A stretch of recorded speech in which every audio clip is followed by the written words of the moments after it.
Hello, ഇന്ന് നമ്മൾ ഉണ്ടാക്കാൻ പോകുന്നത് ഒരു അടിപൊളി അയിലക്കറിയാണ്. മാങ്ങയിട്ട് വെച്ച അയിലക്കറി. ഒരു ഇൻഗ്രീഡിയൻസും അധികമായിട്ട് വേണ്ട. ഇതിലേക്ക് ആകെ വേണ്ടുന്നത് നമ്മളെ അര കിലോ ആണ് ഞാനിവിടെ എടുത്തിട്ടുള്ളത്. അത് അയില നന്നായി ക്ലീൻ ചെയ്ത് വാഷൊക്കെ ചെയ്ത് വെച്ചിട്ടുണ്ട്. അതിൽ മൺചട്ടിയിൽ തന്നെ ഉണ്ടാക്കാൻ പ്രത്യേകം നോക്കണം. മൺചട്ടിയിൽ അത്ര സ്വാദ് വേറെ ഒന്നിലും നമുക്ക് കിട്ടില്ല. അതിലേക്ക് അര കഷ്ണം മാങ്ങയും 2 പച്ചമുളകും കുറച്ച് ഉപ്പും ആഡ് ചെയ്തിട്ടുണ്ട്.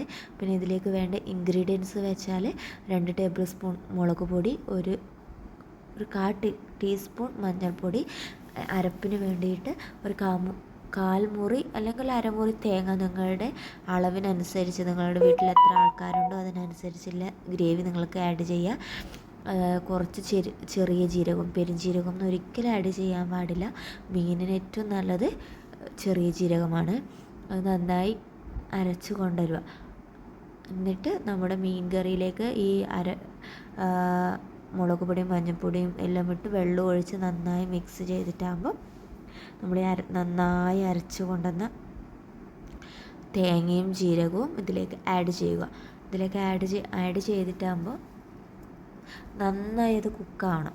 ചിലവർ ഒക്കെ പറയും ചില സ്ഥലങ്ങളിൽ തേങ്ങ കുക്ക് ചെയ്യാൻ പാടില്ല, പിന്നെ അത് ഇങ്ങനെ പൊന്തി വരും, അങ്ങനെയൊന്നുമില്ല കേട്ടോ. നന്നായി ആ കറിയോട് ഓരം ചേർന്ന് നിൽക്കണം. തേങ്ങയും കഷ്ണങ്ങളും മീൻ കഷ്ണങ്ങളും എല്ലാം നന്നായി ഓരം ചേർന്ന് നല്ല ഒരു കയ്യിലും കൊണ്ട് കോരിയ, നമ്മളൊരു സ്പൂണോ ഒരു തവിയോ എന്തെങ്കിലും ഉപയോഗിച്ച് കോരിയാൽ തന്നെ ആ നമ്മുടെ തവിക്ക് ചുറ്റും ഇങ്ങനെ ലയിച്ച് ചേർന്ന് നിൽക്കുന്ന രൂപത്തിലാണ് നമ്മൾ കറി ഉണ്ടാവുക. അതാണ് അതിൻ്റെ പാകം.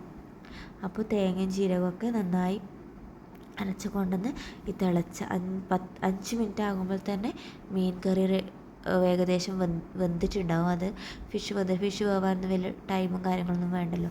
അതിലേക്ക് ഈ അരപ്പും കൂടി ആഡ് ചെയ്ത് അതിനാവശ്യമുള്ള വെള്ളം, ആ ജാറൊക്കെ കുറച്ച് വെള്ളം ഒഴിച്ച് നല്ല വൃത്തിക്കാക്കി അത് ഇതിലേക്ക് ആഡ് ചെയ്തിട്ടാകുമ്പോൾ നന്നായി അത് വൃത്തിക്ക് കുറുകി ആ തേങ്ങേൻ്റെ പച്ചക്കുത്തലൊക്കെ മാറി നന്നായി കറിയോട് ഓരം ചേർന്നിട്ടാകുമ്പോൾ ഇതിന് മുകളിലേക്ക് 2 കറിവേപ്പിലയും ആഡ് ചെയ്താൽ നമ്മുടെ സ്വാദിഷ്ടമായ മീൻ കറി ഇവിടെ റെഡിയായി.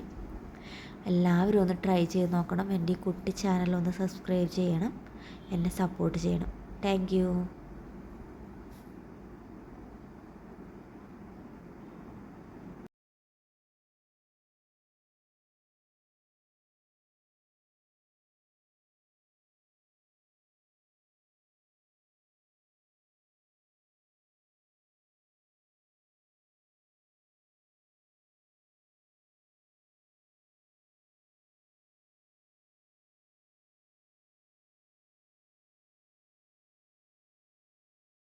അപ്പോൾ നമ്മുടെ ടേസ്റ്റി ആയിട്ടുള്ള മീൻ കറി റെഡി ആയിട്ടുണ്ട്.